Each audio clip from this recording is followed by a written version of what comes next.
नमस्कार समस्त को आज आम 9 क्लास रु क्रीडांगन अधिवेशन 7 को आलोचना करवा है कौन कौच भाव विनिमय करवा कौशल दक्षता बढ़ाई भाव विनिमय किपर करवा ना मौखिक और अणमौखिक संकेतर व्यवहार करी धारणा भावना मतामत को स्पष्ट एवं सम्मानपूर्वक व्यक्त करवा किपरि ना उदाहरण किपरि आम रहिबो देखंतु उद्देश्य अंशग्रहणकारी माने मौखिक एवं अणमौखिक भाव विनिमय मध्य दुईटी पार्थक्य को बुझीपर सक्षम हेबे। मौखिक माने कौन आम जो पार्टी आम कथबार्ता होउछि आम जो कथबार्ता होउछि सेही प्रकार भाव विनिमय किपरि करा जाउछि ताकू से माने बुझिबे केमिति ना मौखिक एवं अणमौखिक भाव विनिमय 15 मिनिट से माने खेलिबे हैला। आवश्यक उपकरण कौन कौन आमर दरकार समस्त अंशग्रहणकारी कलम और कागज प्रस्तुति पाई कौन 15 मीटर गुणन 15 मीटर एक वर्ग क्षेत्र आम आंकिबा आंकी सारा पर आम तांकु एई खेलर नियम गुड़ाक कही सारिदेबा तापर कौन हम देखु सूचना आम पिलामानंकु देबा उभय श्रेणीगृह खेल और बाह्य खेल पर सूचना आम देबा। 1 नंबर कौन कही से अंशग्रहणकारी को 4टी समान दल विभक्त करवा। 2 नंबर कौन समस्त दल को चिरिकुटी भिन्न भिन्न परिस्थिति देवा जहाँ से माने अंग भंगी बा अभिनय माध्यम प्रकाश करेंगे। 3 नंबर कौन कौच यही खेल 2टी पाली रे खेला जीवो। 4 नंबर कौच कौन प्रत्येक पाली रे 2टी दल से मिली परिस्थितिर अभिनय करेंगे और अन्य 2टी दल यार अनुमान करेंगे। ठीक अच्छे नेक्स्ट 5 नंबर दल गुड़िक खेलर योजना प्रस्तुत करने को एवं मिली परिस्थिति को अभिनय कर देखाइबा पई 5 मिनिट समय दिया जिवो जार अनुमान अन्य 2टी दल करेंगे। ठीक अच्छे 5 मिनिट खेल खेलने आप देवे 4टी दल विभक्त कर 2टी दल को अभिनय करने आप कहे जोटा आप अभिनय करने एवं 2टी दल कौन करेंगे ना अनुमान करेंगे कौ भाया अभिनयटा। ठीक अच्छे अभिनय कौ भाया करा। नेक्स्ट देखंतु चिरिकुटी लेखा जाइथिबा परिस्थिति निम्नलिखित होई पारे कौन चिरिकुटी आपण कौन लेखा देबे। 1 नंबर प्रथम पाड़ी है रेडियो स्टेशन बा अंशग्रहणकारी शिक्षकों प्रशंसित होउछंती। तापरे होउछि 2 नंबर द्वितीय पाड़ी डाक्तरखाना अंशग्रहणकारी पार्क रे खेलुछंती। दुईटी आपण सिचुएशन देबे गोटे होउछि रेडियो स्टेशन आ गोटे होउछि डाक्तरखाना एवं अंशग्रहणकारी प्रथम 1 नंबर शिक्षकों प्रशंसित होउछंती और द्वितीय पाड़ी डाक्तरखाना अंशग्रहणकारी पार्क रे खेलुछंती। ठीक अच्छे ताले प्रथम पाड़ी कौन करेंगे 1 नंबर देखंतु प्रथम 2टी दलर अंशग्रहणकारी चिरिकुटी उल्लेख थिबा परिस्थिति को शब्द किंबा ध्वनि व्यवहार नक अंग भंगी बा अभिनय माध्यम परिप्रकाश करेंगे। ठीक अच्छे जो 2टी दल को 2टी पाड़ी एवं 2टी जो चिरिकुटी दिगला जो लेखा अवस्था। ठीक अच्छे तो सही लेखा अवस्था और से चिरकुटी जहाँ लेखाई गोटे हूँ रेडियो स्टेशन आ गोटे हूँ डाक्तरखाना। ठीक अच्छे एवं से जिनस से माने अंग भंगी कौन करेंगे ना अंग भंगी अभिनय माध्यम परिप्रकाश करेंगे। तापर 2टी दल जोटा से अनुमान करने से सुजोग दि जाइए से 2 नंबर देखो जदि से कौन प्रकार ध्वनि किंबा शब्द व्यवहार करुवा देखा तेरे से 30 सेकेंड विरति देवा। यही विरति समय कौन करेंगे अंशग्रहणकारी को पचारिबा से माने भाव विनिमय पाई किपरि अनुमान लगाइले से द्वारा दि जाइथिबा उत्तर को कलापटारे लिखिबा। से उत्तर निम्नलिखित होई पारे अंग भंगारू शरीरर भंगीरू हाथर गतिविधि एवं संकेतरू।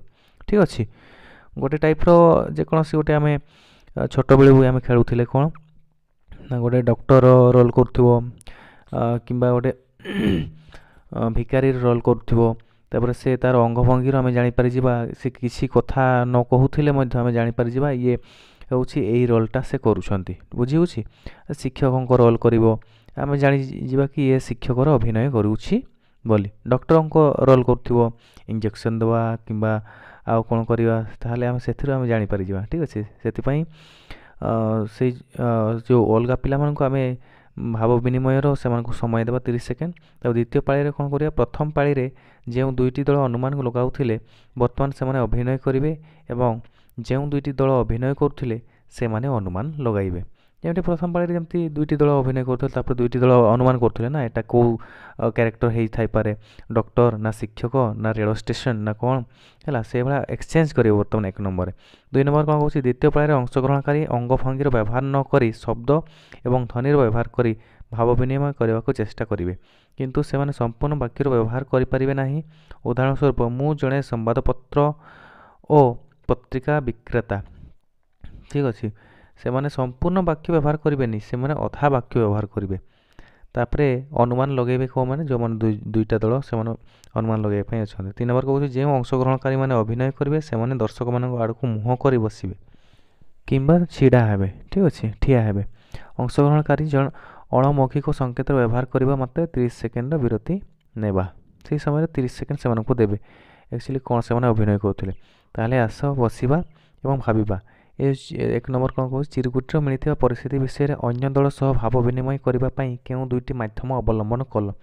ତା'ର ସମ୍ଭାବ୍ୟ ଉତ୍ତର କ'ଣ ହେବା ଦରକାର, ଅଙ୍ଗଭଙ୍ଗୀର ମାଧ୍ୟମ ଏବଂ ଶବ୍ଦର ମାଧ୍ୟମ। ଠିକ୍ ଅଛି, ଜଣେ ଗୋଟେ ଶବ୍ଦ କରୁଥିବ, ତାହେଲେ କେଉଁ ପ୍ରକାର ଶବ୍ଦ କରୁଥିବ, କେଉଁ ଜାଗାରେ ସେଇ ଶବ୍ଦଟା ହୁଏ, ତାହେଲେ ସେମାନେ ଅନୁମାନ କରିକି କହିବେ। ଅଙ୍ଗଭଙ୍ଗୀର ମାଧ୍ୟମ, ଅଙ୍ଗଭଙ୍ଗୀ ଜଣେ ଆକ୍ସନ୍ କରିକି ଦେଖେଇବ, ଆକ୍ସନ୍ କରିକି ଦେଖେଇଲେ ମଧ୍ୟ ଜଣେ ଅନୁମାନ କରିକି ସେ କହିଦେବ କି ଇଏ ଏଇ ଆକ୍ସନ୍ କରୁଛି ବୋଲି। ଠିକ୍ ଅଛି। 2 ନମ୍ବର, ପରିସ୍ଥିତିକୁ ବୁଝିବା ପାଇଁ ଉପରୋକ୍ତ ମଧ୍ୟରୁ କୌଣସି ମାଧ୍ୟମ ସହଜ ଥିଲା କି, ହଁ କିମ୍ବା ନା? ଯଦି ହଁ, ଅନୁମାନ କରୁଥିବା ଟିମ୍କୁ କେଉଁ ମାଧ୍ୟମ ସହଜ ଲାଗିଲା? ଯଦି ନା, କାହିଁକି ସହଜ ଲାଗିଲା ନାହିଁ? ଆପଣ ସମ୍ଭାବ୍ୟ ପ୍ରଶ୍ନ ଉତ୍ତର ଆଲୋଚନା କରିବେ। ତା'ର ଉତ୍ତର କ'ଣ ହେବ ନା, ଶବ୍ଦ ବ୍ୟବହାର କରିବା ମାଧ୍ୟମ, ଅଙ୍ଗଭଙ୍ଗୀ ବ୍ୟବହାର ହୋଇଥିବା ମାଧ୍ୟମ। କ'ଣ କ'ଣ ମାଧ୍ୟମ ନା, ଶବ୍ଦ ବ୍ୟବହାର କରାହେଇଥିବା ମାଧ୍ୟମ, ଅଙ୍ଗଭଙ୍ଗୀ ବ୍ୟବହାର କରାଯାଇଥିବା ମାଧ୍ୟମ ଦ୍ୱାରା ଆମକୁ ସହଜ ଲାଗିଲା। ଏଇ ଦୁଇଟି ଯାକ ସହଜ ବି ସେମାନଙ୍କୁ ଲାଗିଥାଇପାରେ। ସୂଚନା ପିଲାମାନଙ୍କୁ ଦେବେ, ଶବ୍ଦ ବ୍ୟବହାର କରି ଭାବ ବିନିମୟ କରିବାକୁ ମୌଖିକ ଭାବ ବିନିମୟ ବୋଲି କୁହାଯାଏ ଏବଂ ଅଙ୍ଗଭଙ୍ଗୀ, ଶରୀର ସ୍ଥିତି, ହାତର ଗତିବିଧି ଏବଂ ସାଙ୍କେତ ମାଧ୍ୟମରେ ଭାବ ବିନିମୟ କରିବାକୁ ଅଣମୌଖିକ ଭାବ ବିନିମୟ ବୋଲି କୁହାଯାଏ। ଯେମିତି ଯେକୌଣସି ଜିନିଷ ଆମେ କହୁଛେ, ଗୋଟେ ଶବ୍ଦ ନ କହିଲେ ଆମେ ସେଇ ଜିନିଷକୁ ଆମେ ପ୍ରକାଶ କରିପାରିବା ନାହିଁ। ଠିକ୍ ଅଛି, ସେଇ ଜିନିଷକୁ କୁହାଯାଉଛି କ'ଣ ନା ମୌଖିକ ଭାବ ବିନିମୟ। ଆଉ ଅଣମୌଖିକ ଭାବ ବିନିମୟ, ମନେକର ଆପଣ ରାସ୍ତାରେ ଯାଉଥିବେ, ମନେକର ଆପଣ ବସ୍ ଅପେକ୍ଷାରେ ଅଛନ୍ତି, ବସ୍ ପହଞ୍ଚି ଆସିଲାଣି, ତୁମେ ଆପଣ ହାତ ଦେଖେଇ ଦେଲେ, ତାହେଲେ ବସ୍ ଅଟକିଗଲା। ସେଇଟା ଗୋଟେ କ'ଣ ନା ଅଣମୌଖିକ ଭାବ ବିନିମୟ। ଠିକ୍ ଅଛି, ସେଭଳିଆ ଆମ ଦୈନନ୍ଦିନ ଜୀବନରେ ବହୁତ କିଛି ଅଣମୌଖିକ ଭାବ ବିନିମୟ ମଧ୍ୟ ଆମେ କରୁଛେ ଏବଂ ମୌଖିକ ଭାବ ବିନିମୟ ମଧ୍ୟ କରୁଛେ। 3 ନମ୍ବର ଦେଖନ୍ତୁ, ଆମ ସାମ୍ନାରେ ନଥିବା କିମ୍ବା ଆମକୁ ଦେଖିପାରୁନଥିବା ବ୍ୟକ୍ତିଙ୍କୁ ଯଦି ଆମେ ଶବ୍ଦର ବ୍ୟବହାର ନ କରି ଭାବ ବିନିମୟ କରିବାକୁ ଚେଷ୍ଟା କରିବା, ସେ ଆମ କଥା ବୁଝିପାରିବେ କି, ହଁ କିମ୍ବା ନା? ନା, କାହିଁକି ବୁଝିପାରିବେ ନାହିଁ? ଯଦି ଆପଣ ପ୍ରଶ୍ନ ପଚାରିବେ। ଠିକ୍ ଅଛି, ସମ୍ଭାବ୍ୟ ଉତ୍ତର କ'ଣ ରହିବା ଦରକାର, ଯଦି ସେମାନେ ଆମ ସାମ୍ନାରେ ନଥିବେ କିମ୍ବା ଆମକୁ ଦେଖିପାରୁନଥିବେ, ତେବେ ସେମାନେ ଆମ ଅଙ୍ଗଭଙ୍ଗୀ ବିଷୟରେ ଜାଣିପାରିବେ ନାହିଁ। ବିନା ଶବ୍ଦରେ ସେମାନେ ଆମକୁ ଶୁଣି ମଧ୍ୟ ପାରିବେ ନାହିଁ। ହେଲା, ଆପଣମାନେ ନିହାତି ଅଙ୍ଗଭଙ୍ଗୀ ସାହାଯ୍ୟରେ କଥାବାର୍ତ୍ତା ନିହାତି ହେଉଥିବେ। ଠିକ୍ ଅଛି, ଯଦି ଅଲଗା ଜାଗାରେ ଗୋଟେ ଲୋକ ଥିବ, ତାହେଲେ ସେ ଆପଣଙ୍କ ଅଙ୍ଗଭଙ୍ଗୀ କଥା ସେ ବୁଝିପାରିବନି। ହେଲା, ଆମେ ଯେମିତି ଛୋଟବେଳେ ଯେମିତି କଥାବାର୍ତ୍ତା ହେଉଥିଲେ, ସେଇଟା ହେଉଛି ଅଣମୌଖିକ କଥା, ଯେତେବେଳେ ଆମେ କଥା ଶିଖିନଥିଲେ। ହେଲା, 4 ନମ୍ବର କ'ଣ କହୁଛି, ମୌଖିକ ଭାବ ବିନିମୟ ଏବଂ ଅଣମୌଖିକ ଭାବ ବିନିମୟ ମଧ୍ୟରେ ପାର୍ଥକ୍ୟ କ'ଣ?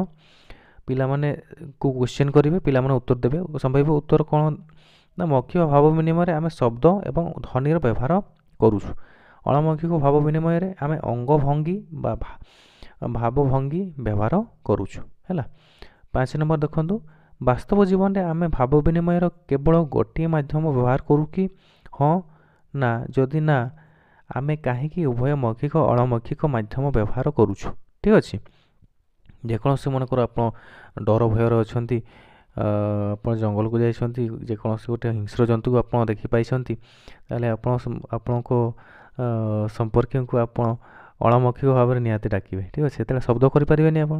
ତାହେଲେ ପରିଶେଷରେ 5 ନମ୍ବର କ'ଣ ଦେଖନ୍ତୁ, ବାସ୍ତବ ଜୀବନରେ ଆମେ ଭାବ ବିନିମୟ ସମୟରେ କେବଳ ଗୋଟିଏ ମାଧ୍ୟମ ବ୍ୟବହାର କରୁ କି, ହଁ କିମ୍ବା ନା? ଆମେ ତ ଦୁଇଟି ମାଧ୍ୟମ ନିହାତି ବ୍ୟବହାର କରୁଥିବା, ଗୋଟେ ହେଉଛି ମୌଖିକ ଆଉ ଗୋଟେ ହେଉଛି ଅଣମୌଖିକ, ଏଇଟା ନିଶ୍ଚିତ ଭାବରେ। ଠିକ୍ ଅଛି, ସମ୍ଭାବ୍ୟ ଉତ୍ତର, ଭାବ ବିନିମୟ ଉଭୟ ମାଧ୍ୟମରେ ବ୍ୟବହାର କରିବା ଦ୍ୱାରା ଆମ ବାର୍ତ୍ତା ଅନ୍ୟ ପାଖକୁ ପହଞ୍ଚାଇବା ସହଜ ହୋଇଥାଏ। ଠିକ୍ ଅଛି, କିମ୍ବା ଗୋଟେ ଲୋକ ସହଜରେ ମଧ୍ୟ ବୁଝିପାରିବ। ଟିଚର୍ ମଧ୍ୟ ସେ କଥା କହିବା ସହିତ ଯଦି ଆକ୍ସନ୍ କରିକି ସେ ବୁଝେଇଦେବ ପିଲାମାନଙ୍କୁ, ଯିଏ ଯେଉଁ ନ ବୁଝିଥିଲେ ବି ସେ ବୁଝିଯିବ। ଠିକ୍ ଅଛି, ତାହେଲେ ଆମର ଅଧିବେଶନ 7ରେ ବାର୍ତ୍ତା କ'ଣ ରହିବ ପିଲାମାନଙ୍କ ପାଇଁ? ଆଜି ଆମେ ଶିଖିଲୁ ଭାବ ବିନିମୟ କରିବା ସମୟରେ ଆମେ ଉଭୟ ମୌଖିକ ଏବଂ ଅଣମୌଖିକ ପଦ୍ଧତି ବ୍ୟବହାର କରୁ। ଆମ ବାର୍ତ୍ତାକୁ ସହଜରେ ଏବଂ ଶୀଘ୍ର ଅନ୍ୟମାନଙ୍କ ପାଖକୁ ପହଞ୍ଚାଇବା ପାଇଁ ଆମେ ଉଭୟ ଶବ୍ଦ ଏବଂ ଅଙ୍ଗଭଙ୍ଗୀ ବ୍ୟବହାର କରୁ। ମୌଖିକ ଏବଂ ଅଣମୌଖିକ ପଦ୍ଧତି ପରସ୍ପରଠାରୁ ଭିନ୍ନ, କିନ୍ତୁ ଭାବ ବିନିମୟରେ ଉଭୟ ଗୁରୁତ୍ୱପୂର୍ଣ୍ଣ। ଠିକ୍ ଅଛି। ଆପଣ ରୋବୋଟ୍ ଭଳିଆ ଛିଡ଼ା ହେଇକି ପିଲାମାନଙ୍କୁ ବୁଝେଇବେ, ତାହେଲେ ପିଲାମାନେ ବହୁତ ସହଜରେ ବୁଝିପାରିବେନି, ସେମାନଙ୍କୁ କମ୍ଫର୍ଟେବୁଲ୍ ଲାଗିବନି। ତାହେଲେ ଆପଣ କ'ଣ କରିବେ? ମୌଖିକ ସହିତ ଅଣମୌଖିକ ବି ଆପଣ ଆପ୍ଲାଏ କରିବେ। ଠିକ୍ ଅଛି। ତାହେଲେ ପିଲାମାନଙ୍କୁ ବି ଇଣ୍ଟରେଷ୍ଟ ଲାଗିବ ଏବଂ ସେମାନଙ୍କୁ ପାଠ ପଢ଼ିବା ପାଇଁ ଇଚ୍ଛା ହେବ। ତାହେଲେ ଆମର ଗୃହ କାର୍ଯ୍ୟ କ'ଣ ରହିବ? ଛାତ୍ରଛାତ୍ରୀଙ୍କୁ ଘରେ ଆଇନା ସାମ୍ନାରେ ମୌଖିକ ଏବଂ ଅଣମୌଖିକ ଭାବ ବିନିମୟ କରିବାକୁ କହିବା। ଆଇନା ସାମ୍ନାରେ ଆମେ କ'ଣ କରିବା ନା ଭାବ ବିନିମୟ କରିବା ପାଇଁ ଆମେ ପିଲାମାନଙ୍କୁ କହିବା। ଅଣମୌଖିକ ଗୋଟେ ଆଉ ଗୋଟେ ହେଉଛି ମୌଖିକ, ଦୁଇଟି ଯାକ ଆପଣ କହିବେ ପିଲାମାନଙ୍କୁ। କ'ଣ କରିବେ ସେମାନେ ନା ଆଇନା ସାମ୍ନାରେ ଭାବ ବିନିମୟ କରିବେ। ତ ଆଜି ପାଇଁ ଏତିକି ଥାଉ, ଦେଖା ହେବ ନେକ୍ସଟ ସେସନରେ। Thanks to all.